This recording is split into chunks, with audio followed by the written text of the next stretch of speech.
أعوذ بالله من الشيطان الرجيم. بسم الله الرحمن الرحيم.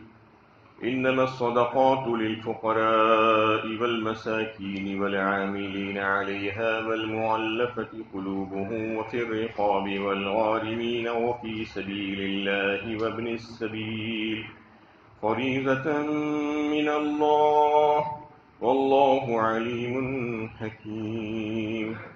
صدقات تو صرف محتاجوں اور مسکینوں کے لیے ہے، اور ان کے لیے ہے جو صدقات کے کام پر معمور ہوں، اور وہ جن کے دلوں میں اسلام کی انسیت پیدا کرنا ہو، نیز اس لیے ہے کہ گردنیں چھڑانے میں اور قرض داروں کا بوجھ ہلکا کرنے میں اور اللہ کی راہ میں اور مسافروں پر خرچ کیے جائیں. یہ ایک فریضہ ہے اللہ کی طرف سے، اور اللہ علم والا حکمت والا ہے. سورہ توبہ کی 60 نمبر کی آیت ہے. اس آیت میں اللہ تعالیٰ نے زکوٰۃ کے جو مصارف ہیں، 8 مصارف، اس کا تذکرہ فرمایا. تفصیل کے ساتھ 3 دن سے اس پر گفتگو چل رہی ہے کہ کون سے مصارف ہے، زکوٰۃ کس کو دینی چاہیے. یہ کہ کچھ اور باتیں زکوٰۃ کے متعلق کہ صاحب نصاب کون ہوتا ہے، زکوٰۃ کس کے اوپر فرض ہے ایک چیز، اور زکوٰۃ کس کو دینا ہے. یہ 2 سوالات ہیں. تو زکوٰۃ اس کے اوپر فرض ہے جو صاحب نصاب ہے. صاحب نصاب کی تعریف یہ ہے کہ اس کے پاس 7.5 تولے سونا، 52.5 تولے چاندی. 7.5 تولے سونا کا مطلب یہ ہے کہ وہ آج کا 10 گرام والا تولہ نہیں، بلکہ 11.35 گرام کا تولہ ہوتا ہے.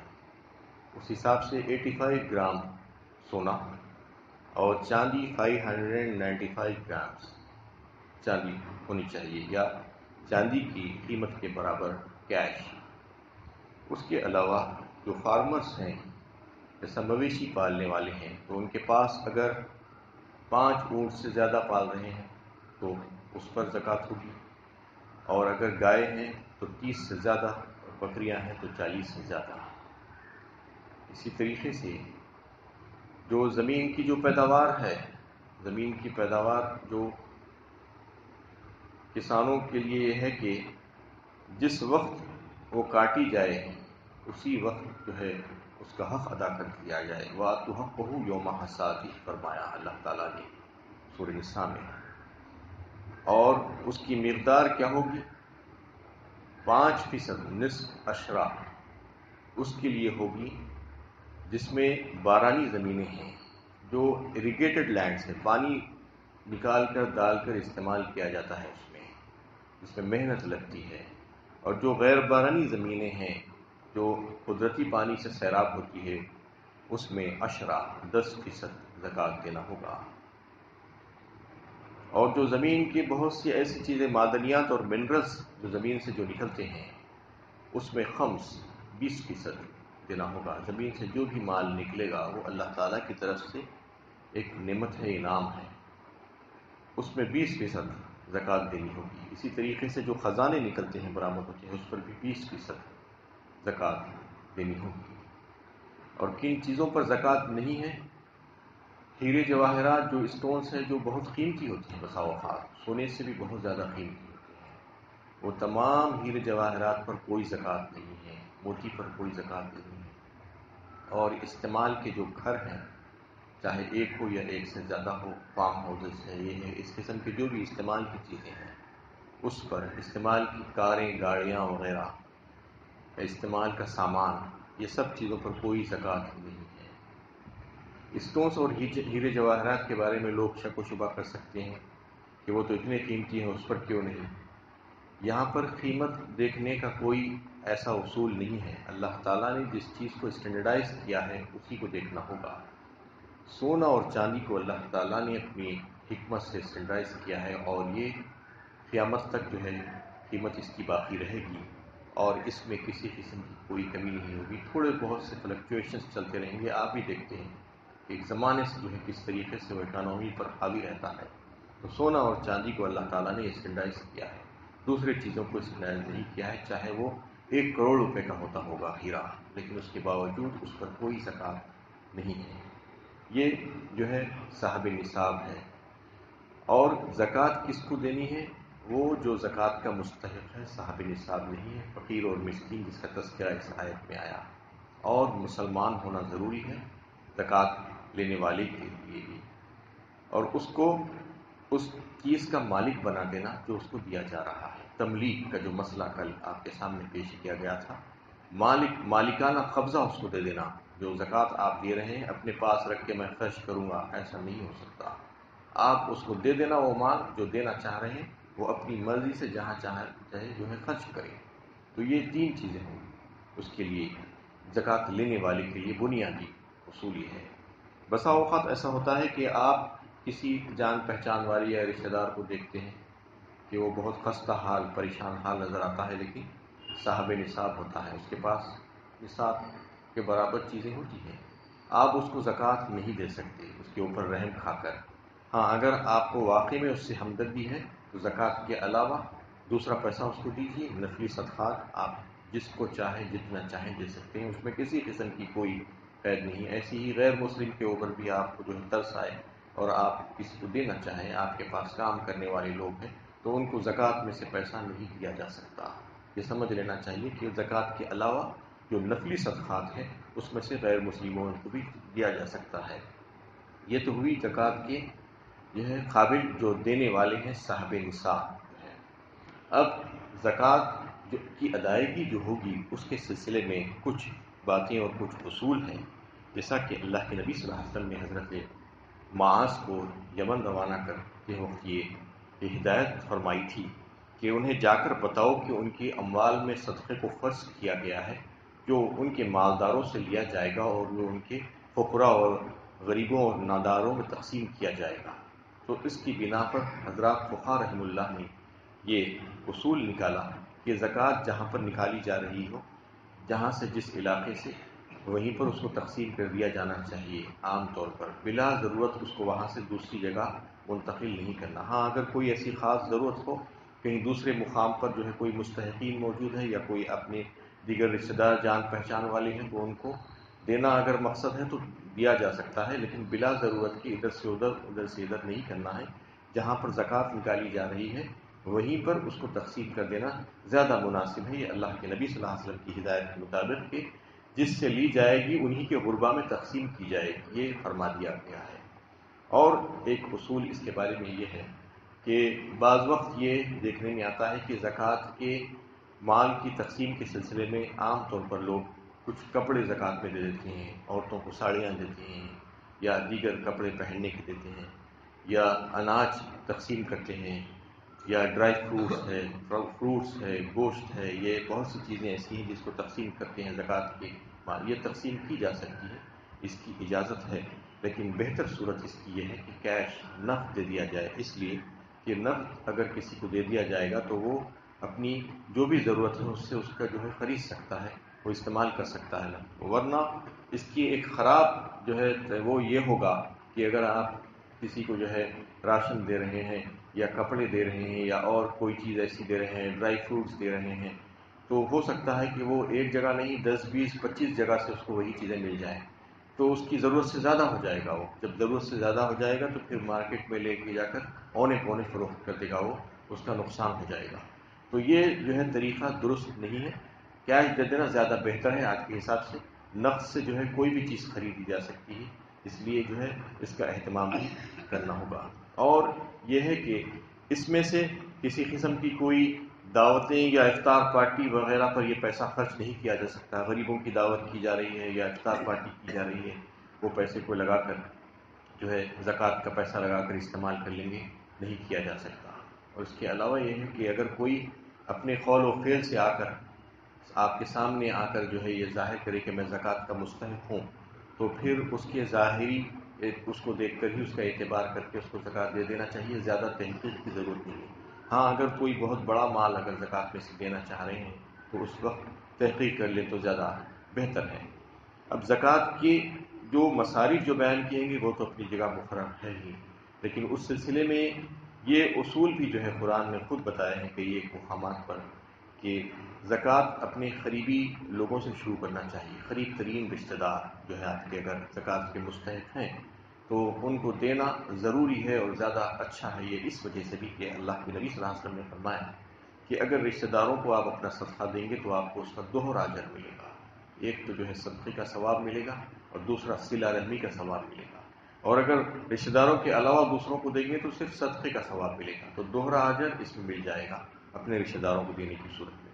تو رشتہ دار اور قریبی لوگ ہیں، دوست احباب ہیں اور پڑوسی ہیں، ساتھ کام کرنے والے جو لوگ ہیں، ماتحتین ہیں، ملازمین ہیں، نوکر چاکر ہیں، یا دیگر جو لوگ جن سے آپ کی جان پہچان ہے، ان کو دینے میں فائدہ یہ ہوگا کہ آپ بالکل اجنبی لوگوں کو اگر زکوٰۃ ادا کرنے کی کوشش کریں گے تو آپ کو پتہ نہیں چل سکتا کہ وہ مسلمان بھی ہے یا غیر مسلم ہے. ایسا بہت جو ہے ہو رہا ہے. آج رمضان میں آ جاتے ہیں ہزاروں کی تعداد میں باہر سے، دوسرے شہروں سے، اور اپنا حلیہ بنا لیتے ہیں، مسلمان ہونے کا ظاہر کرتے ہیں. مسلمان نہیں ہوتے اس میں سے اکثر لوگ. تو یہ ایک بات تو یہ کہ مسلمان اگر نہیں ہے تو پھر آپ کی زکوٰۃ ہی ادا نہیں ہوتی. وہ آپ کے سامنے آ کر آپ سے لے کر چلے جائے گا، آپ جانتے بھی نہیں. اگر آپ کا رشتہ دار یا جان پہچان والا ہے تو آپ اس کو جانیں گے کہ واقعی میں یہ مسلمان ہے یا نہیں ہے. آپ کو معلوم ہو جائے گا. آپ کا پڑوسی ہے، یا آپ کے دوستوں میں سے ہے، یا آپ کے ماتحتین میں سے ہے، یا آپ کے ساتھ کام کرنے والے کلیگس ہیں. یہ سب لوگوں کو تو آپ اچھی طریقے سے جانتے ہیں. نہ صرف یہ جانتے ہیں کہ بلکہ ان کا جو ہے مذہب کیا ہے، دین کیا ہے، بلکہ ان کی مالی موقف کے بارے میں بھی آپ کو کچھ نہ کچھ پتہ ہوتا ہے کہ آپ ان کو دیکھ کر ان کی مدد کر سکتے ہیں کہ کس کو کتنی کی ضرورت ہے. اس حساب سے آپ جو ہے یہ ڈیسائیڈ کر سکتے ہیں کہ جو زیادہ مستحق ہے اس کو زیادہ دیں، جو کم کا مستحق ہے اس کو کم دیں. یہ بہت سی بہترین جو ہے صورتیں ہو سکتی ہیں اگر آپ رشتہ داروں اور جان پہچان والوں میں اور پڑوسیوں میں اور دوست احباب میں اور اپنے جاننے والوں میں اگر زکوٰۃ کی تقسیم کریں تو. اور پھر سب سے ضروری بات یہ ہے کہ یہ زیادہ مستحق ہیں آپ کے قریب رہنے والے جو لوگ ہیں ان کو چھوڑ کر، ان کو محروم کر کے آپ اجنبیوں کو دیں. یہ زیادہ اچھی بات نہیں ہے، مناسب بات نہیں ہے. زکوٰۃ تو ادا ہو جائے گی لیکن وہ جو ہے صحیح طریقہ نہیں ہوگا. صحیح طریقہ تو یہ ہے کہ آپ کے قریب ترین رشتہ دار اگر زکوٰۃ کے مستحق ہیں تو سب سے پہلے آپ ان کا لحاظ کریں. قریب ترین رشتہ داروں میں بھائی آتا ہے سب سے پہلا. بھائی، بہن، اس طریقے سے چچا، پھوپھی، خالہ، ماموں، یہ سب جو رشتہ دار ہیں آپ کے قریبی رشتہ دار ہیں، ان کا لحاظ کریں. اگر واقعی میں وہ مستحق ہیں تو پھر ان کی مدد کیے بغیر دوسروں کی مدد نہیں کرنا چاہیے. یہ اس بات کا جو ہے لحاظ رکھنا چاہیے. اور پھر اس کے بعد یہ کہ زکوٰۃ بامقصد طور پر استعمال کریں. زکوٰۃ کی رقم کو بامقصد کیا ہے کہ یہ جو دیکھنے میں آتا ہے آج کل قطاریں لگا دیے گئے ہیں بڑی بڑی، اور لوگ آ کر کھڑے ہوئے ہیں ہزاروں کی تعداد میں، ہر ایک کو 500 روپے دیتے جا رہے ہیں یا ایک ساڑی دیتی جا رہی ہیں. اس سے جو ہے کوئی مقصد حاصل ہونے والا نہیں ہے. ہاں زکوٰۃ تو ادا ہو جائے گی، یہ نہیں کہا جا سکتا کہ اس سے زکوٰۃ ادا نہیں ہوگی، لیکن وہ مقصد اس سے جو ہے حاصل نہیں ہوگا. تو واقعی میں جو ہے اس کا زکوٰۃ کا مقصد ہے. زکوٰۃ کا مقصد یہ ہے کہ ہم میں سے جو غربا ہیں، جو پریشان حال ہیں، ان کی کچھ اس طریقے سے مدد ہو جائے کہ وہ آئندہ چل کر جو ہے خود صاحب نصاب ہو جائیں، خود خوشحال ہو جائیں، ان کی جو پریشانی ہے وہ پریشانیاں دور ہو جائیں، اور وہ ہمیشہ زندگی بھر زکوٰۃ لینے والے نہ رہیں بلکہ زکوٰۃ دینے والے بن جائیں. اس طریقے سے جو ہے یہ اصول یاد رکھنا چاہیے. تو اگر آپ اس طریقے سے کرتے جائیں گے، قطاریں لگا کر لوگوں کو دیتے جائیں گے، ایک تو معلوم ہی نہیں ہوگا کہ کون آ کر لے کے جا رہا ہے آپ کے پاس سے، اور وہ 200 500 روپے سے کسی کا مسئلہ حل ہونے والا نہیں ہے آج کے زمانے میں. اس لیے بہتر صورت اس کی یہ ہے کہ لوگوں کے کاروبار اور کام کاج کو دیکھیں کہ اگر کوئی آپ کے قریبی لوگ ہیں، مستحق زکوٰۃ ہیں، اگر وہ پریشان ہے روزگار کے حساب سے تو ان کو روزگار میں لگا دینے کی کوشش کرنا. اور دیگر جو ہے جو پڑھنے والے جو طلباء بچے ہیں، چاہے وہ دینی تعلیم حاصل کرنے والے ہوں یا دنیاوی تعلیم حاصل کرنے والے ہوں، بہت زیادہ اخراجات آج کل تعلیم پر ہو رہے ہیں. ہزاروں روپیہ خرچ ہوتا ہے جو غربا اس کو جو ہے اس کے متحمل نہیں ہے. دینی تعلیم بھی حاصل کرنے والے جو طلباء ہیں، جو حافظ بن رہے ہیں، عالم بن رہے ہیں، ان کو یا دنیاوی تعلیم جو حاصل کر رہے ہیں بچے، ان کو اسپانسر کیا جا سکتا ہے. ان کے ایک بچے کی جو ہے آپ پوری ذمہ داری لے کر جو ہے اس کو پوری پڑھائی ہونے تک کا اس کا ساتھ دیں، اس کی مدد کریں. یہ ایسے بہت سے ایسے کام ہیں جو بامقصد طور پر جو ہے کیے جا سکتے ہیں. اور اگر کوئی خاص طور پر جیسا اس سے پہلے جو ہے اسی آیت میں جو بات آ رہی ہے غارمین کا جو مد ہے، جو فریضہ ہے، جو یعنی مخروص کو اس کے خرچ سے نجات دلانے والا، یہ بھی بہت بہترین مصرف ہے زکوٰۃ کے پیسے کا۔ عام طور پر لوگ اس کے بارے میں زیادہ غور و فکر نہیں کرتے، لحاظ نہیں کرتے کہ کوئی شخص جو ہے اپنی اور اپنے اہل و عیال کی نان نفقے اور ان کی ضروریات زندگی فراہم کرتے کرتے پریشان ہو گیا ہے، مقروض ہو گیا ہے، اور اب اس کے پاس کچھ بھی ایسا نہیں بچا کہ اس کو بیچ باچ کر جو ہے اپنے قرضے ادا کر سکے، اور کوئی ایسا ہے جو صاحب ضمانت ہے، کسی کی ضمانت دے دیا تھا، اس کے اوپر ذمہ داری پڑی ڈالی گئی کہ اب اس کو وہ رقم ادا کرنا ہے کیونکہ تو نے ضمانت دی تھی اور وہ شخص فرار ہو گیا ہے۔ اس طریقے سے جو ہے کام کاج کاروبار میں خسارہ اور نقصان ہو گیا ہے، سب کچھ لٹ گیا ہے، بینکرپٹ ہو گیا ہے، یا زراعت کرنے والا ہے اس کی فصل تباہ ہو گئی ہے۔ ایسے کئی ایک موقع آتے ہیں، لوگ تباہ و برباد ہو جاتے ہیں، قرضے لیے ہوئے ہیں، قرض ادا نہیں کر پا رہے ہیں، کچھ بھی نہیں ہے ہاتھ میں، ساری جائیدادیں فروخت ہو چکی ہیں۔ تو ایسی صورت میں دیکھ کر ان کی مدد کرنا بہت زیادہ ضروری ہے۔ نہ صرف اس کی اجازت ہے بلکہ یہ بہترین جو ہے مصرف ہے زکوٰۃ کا، کہ جو قرض دار ہیں، جو پریشان حال ہو گئے ہیں، جو کچھ نہیں کر پا رہے ہیں، اپنی جائز ضروریات کی تکمیل کے لیے انہوں نے قرض لیا تھا، ناجائز ضروریات کی تکمیل کے لیے نہیں، تو پھر ان کی مدد بھی جو ہے اس سے پھر کی جانی چاہیے۔ اور آخری میں سب سے اہم بات یہ کہ زکوٰۃ کے نکالنے کے تعلق سے تاریخ مقرر کر لینی چاہیے۔ جب بھی آپ کا وقت زکوٰۃ کا 1 سال کا ہو جا رہا ہے تو آپ یہ اس کی تاریخ لگا لینا چاہیے، جیسا کہ رمضان سے جو ہے آپ کے اوپر زکوٰۃ فرض ہوئی ہے، 1 سال کے بعد آپ کو زکوٰۃ ادا کرنا ہے۔ صاحب نصاب ہو گئے تھے آپ رمضان میں، پچھلے سال، اب رمضان میں نکالنا ہے، تو رمضان کی تاریخ کون سی ہے وہ مقرر کر لینا۔ اگر آپ کو تاریخ کا علم نہیں ہے تو آج ہی تاریخ مقرر کر لینا کہ اب یہ فلاں تاریخ سے میں زکوٰۃ نکالا کروں گا، جیسا کہ پہلی رمضان، 10ویں رمضان یا شوال ہے، پہلی شوال سے۔ تو یہ اس لیے ضروری ہے کہ نکالتے وقت زکوٰۃ آپ کی جو ہے مالی حیثیت دیکھی جائے گی، آپ صاحب نصاب ہے یا نہیں ہے اور کس قدر ہے۔ یہ بہت ضروری ہے، اگر آپ تھوڑا سا سوچیں تو آپ کو پتہ چلے گا کہ اگر آپ کے پاس جو ہے شروع صاحب نصاب جب بنے تھے آپ کے پاس 10 لاکھ روپیہ تھا، بیچ میں آپ کے پاس 1 کروڑ روپیہ آ گیا، اس کے بعد پھر آخری وقت جب آپ زکوٰۃ نکالنے کا وقت آیا تو آپ کے پاس کچھ بھی پیسے نہیں بچے، بالکل زیرو ہو گیا۔ تو وہ تاریخ کو جس وقت آپ کو زکوٰۃ نکالنا تھا اس وقت اگر آپ خلاص ہو گئے ہیں، کچھ پیسہ نہیں بچا، سب چلے گیا آپ کا پیسہ، تو آپ کے اوپر کوئی زکوٰۃ کی فرضیت نہیں ہوگی۔ اور اس کے برخلاف اگر وہی تاریخ کو آپ کے پاس شروع میں 10 لاکھ تھا، بعد میں 50 لاکھ روپیہ ہو گیا، تو 50 لاکھ روپے کے اوپر آپ کو زکوٰۃ نکالنی ہوگی۔ یہ بہت ہی اہم ہے، اس کو لوگ بڑے جو ہے انہیں اہمیت نہیں دیتے، اس وجہ سے جو ہے زکوٰۃ کے کیلکولیشن بالکل غلط ہو جاتے ہیں۔ تاریخ مقرر کرنا انتہائی ضروری ہے، نہ صرف مہینہ بلکہ ڈیٹ بھی مقرر کر لینا، تو اس کی وجہ سے صحیح کیلکولیشن ہوگا۔ اور ایک چیز یہ زکوٰۃ کے سلسلے میں کہ اس کو جو ہے پوسٹ پون یا پری پون بھی کیا جا سکتا ہے۔ مطلب یہ ہے کہ اگر زکوٰۃ کی رقم آپ ادا کر دیے ہیں اور پھر آپ کے پاس کوئی محتاج مستحق آ گیا ہے تو آپ اگلے سال کی زکوٰۃ میں سے اس کو جو ہے کچھ دے سکتے ہیں، حساب کر کے کیلکولیشن کر کے رکھ لیں، اس کے بعد وہ پیسوں میں سے آپ دے سکتے ہیں۔ ویسے ہی زکوٰۃ آپ کیلکولیشن کر لیے لیکن کوئی مستحق زیادہ نہیں ملا آپ کو، تو آپ تھوڑے دن کے بعد بھی اس کو ادا کر سکتے ہیں، ضروری نہیں کہ فوراً ادا کر دیا جائے، یعنی جب تک کہ جتنا جلدی ہو سکے ادا کریں، لیکن 1 سال بھر میں بھی ادا کیا جا سکتا ہے کہ اگلے سال تک جو ہے آہستہ آہستہ دیکھتے ہوئے جو مستحقین آپ کے پاس آ رہے ہیں ان کو آپ دیکھ کر جو ہے ادا کریں۔ یہ ساری باتیں زکوٰۃ کے متعلق تھی۔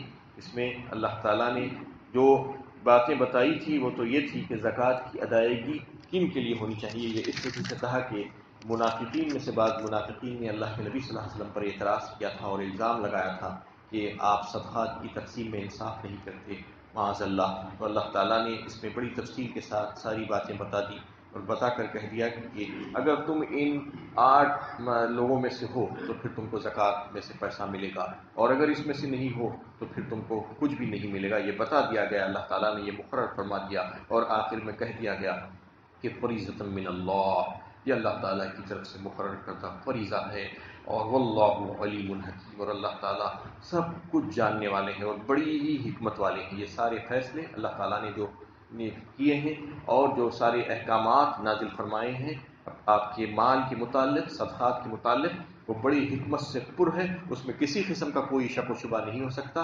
بس جیسا حکم دیا گیا ہے اسی حکم کے مطابق جو ہے انجام دینے کی کوشش کرو. اللہ تعالیٰ سے دعا ہے کہ اللہ تعالیٰ ہمیں صحیح علم و عمل کی توفیق عطا فرمائے.